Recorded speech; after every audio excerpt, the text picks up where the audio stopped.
Hey guys, Jeremiah doing a review for Iron Man 2. The movie is directed by Jon Favreau again. It stars Robert Downey Jr., Sam Rockwell, Ralph Paltrow, Don Cheadle, Samuel Jackson, and the lovely Scarlett Johansson. And also with Mickey Rock. Gotcha. It had a budget of 200 million and it grossed 623.9 million. Decent money. And it was the third movie in the MCU. And this was the movie that laid the groundwork for the Avengers with its Easter eggs and nice little nuggets. The movie is about after events of the first Iron Man, when everyone knows now Iron Man, and the U.S. military wants to have the suit. They believe Tony Stark could probably be too reckless. We also focus on Tony Stark's mortality, that he is dying because the suit is killing him, and also focus on his alcoholism as well, and a tiny detail. The inspiration of the book for the movie was on a comic book series on the Demon in the Bottle.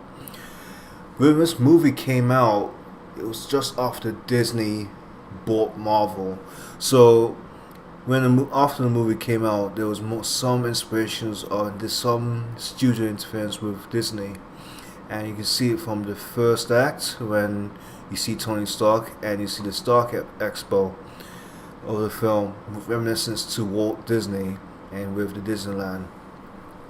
The movie starts well in the first act. We get to you see what Tony's gone with the government, how he's trying to defend himself. The government wants the suit because it probably enhances America and towards the world.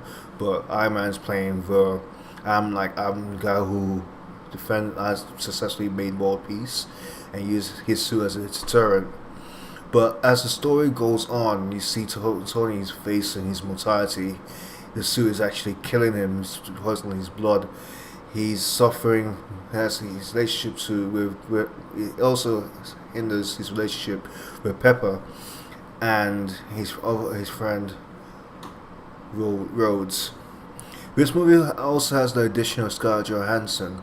She's hired by Pepper as her personal assistant, and when Tony gives the company to her, and that's the good parts of the film. I think the good parts of the film was in the first act, and it kind of went all downhill after the Monaco race. The reason why I feel that this movie was good, but it had some kind of restrictions and some kind of edits that it was cut in a way that just to get the movie out there. And when I say it was inspiration, that's why we're Demon in the Bottle. We didn't explore Tony's alcoholism that much. And maybe it's due to Disney buying Marvel, and Disney's a family company, so they didn't want to push that alcohol agenda into it. It really hampers the film because it was this moment that it was one of the critical moments of the Iron Man mythos and Tony Stark's character, and when we got to have a deeper look at Tony Stark and his mortality, that's when the movie gets interesting. But it gets clustered with other side things. And I think the movie tried to do too much, tried to put too many things for the movie to thrive, and that's one of the major issues I feel. But another major issue I think the film was we have another Iron Man like doppelganger, Justin Hammer. Some people say it was good. I found him damn right annoying. Personally, Justin Hammer was just like a carbon copy, a Tony Stark light. He tries to be funny, but it's not. He's trying to be charming, but he does not.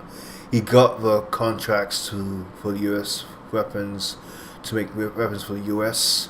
just because Tony Stark said no, like he quits it, and he's trying to be Tony Stark in the worst way possible. Some people might like it, but I found it kind of annoying, and it's just like you just had Obadiah Stane as he's like kind of a doppelganger. Now you're doing it again, and you're doing it again with Whiplash, as his motivation of becoming villain was okay, but after the Monaco, he did not seem that kind of a threat. I see where he was going to when he attacked Tony Stark, seeing like he's the first person to actually successfully make his own arc reactor from scraps like Tony did, but After that Monaco fight, he was just diminished to the sidelines a bit, and you don't really see him until the final act, the final fight, and which was like it was a good final act, but it came after the mess of the second act. Another good addition was Samuel Jackson. So you might have missed it if you didn't watch the end credits of the first Iron Man. But Samuel Jackson was replaced last minute of the first Iron Man, and the second film was more confirmation that the Avengers is going to come. And he's the one I think single-handedly put the film back together, because like it gave his character gave Tony Stark to be motivation to be Tony Stark, and after he left, the movie picked up again when Tony Stark believed like he was looking for the new element to save his own life, and you see the conflict he had with the resentment he had with his father, and that's fleshed out well. And that's like the one. That's like the one of the best parts of the aspect of Tony Stark, and you see that in later movies in the MCU. The final act is really good. I like it a lot because the CGI was well improved from the last Iron Man film. Like I said, the budget of this film was 200 million, the last 140, and you see that quite a lot with the CGI in action. For editions of the film, Scarlett Johansson and John Tito. Well, in after Iron Man 1 was made, negotiations for Iron Man 2 for Terrence Howard begun and broke down because Terrence Howard wanted more money, but he's actually getting less what he did for Iron Man 1. So Don Cheadle was a replacement, and he was okay. He was much more like a dick towards Tony. He was much more. Terrence Howard was like kind-hearted. He doesn't want any problems, but Don Cheadle he has more of an attitude, and I think that you can see the contrast between the two. Scarlett Johansson, she like you as you first see her, you probably see her as easy looking, eye looking, but there's much more in her character.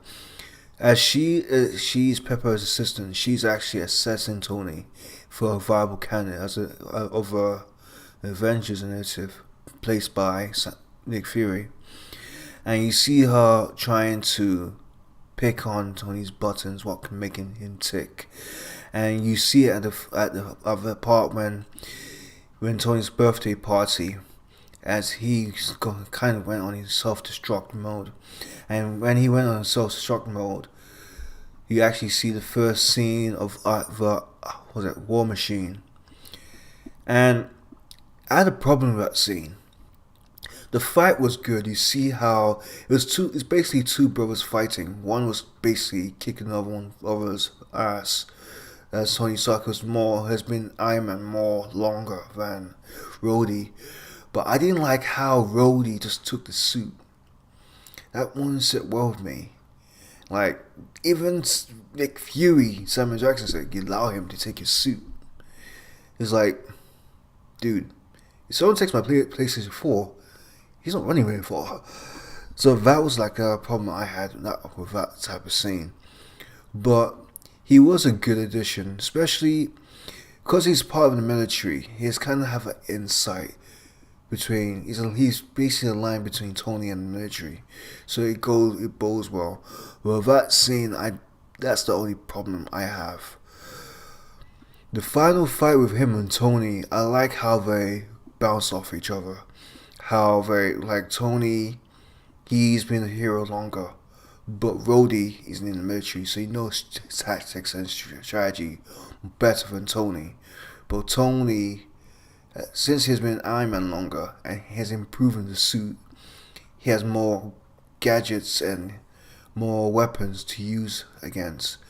Rhodey has the machine gun attached to him, and the nice gag on the wife. That was actually a good gag. But when Tony had that one move that destroyed most of the robots, you can see there's a big gap between the both of them.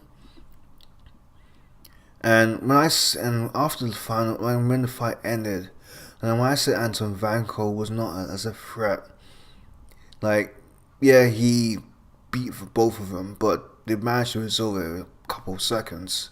and he just killed himself by exploding. So another list of bad Marvel movie villains, and this is a bad count as it is in his third movie in. One of my major issues with the film is the bickering between Tony and Pepper. Now, the first movie was more like Pepper cares about Tony, but she doesn't want to show it. But I think this time was more overbearing. It's like she's nagging, complaining.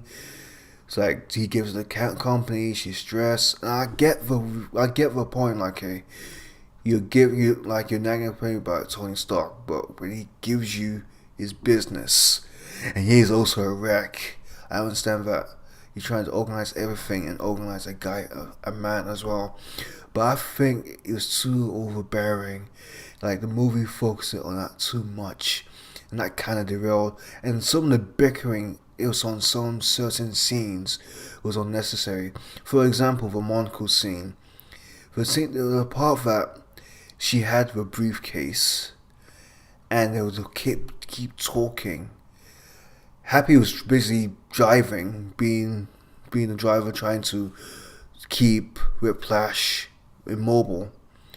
But like, there was so much talking and so much bickering, it kind of took away the danger of Tony. Like, he kind of feel like saying, "Just give this guy a suit and stop complaining." And those kind of scenes to me kind of derailed the film. Overall, I think this film, I give it a 4. It's the worst Marvel film in the MCU. Like, there's so many cut-out scenes. There's so many things put in. It's so congested, and it didn't stick to one story as per se. It tried to, but it got derailed by other things. I'd love to see the demon in the bottle aspect, but you only see it in one party. And how he got over it is like he was just sitting underneath a donut, just chilling, really. But I think maybe it's a character. He normally, his defensive mechanism is by being snappy and witty over time. So maybe that's a front. But I'd really love to see how he, like, his father, him in relationship with his father was to be. And you only got that in like a couple of seconds. And it was actually a really good aspect. I wish they delved a little bit more. I wish they delved about his alcoholism a bit more, and his mortality. And that was a great storyline, but I think it got muddled up with it, like maybe trying to propel the Avengers movie a bit forward. The Easter egg. This movie's Easter egg when Clark Gray goes to Mexico and he's going to see the situation. The situation was Thor's hammer, and that's the movie I'm going to review next. And it's like one of my favorite MCU movies. Oh, that's all for today, guys. Click like, subscribe, give a comment in the comment section, share with your friends. This is Jeremiah. Peace.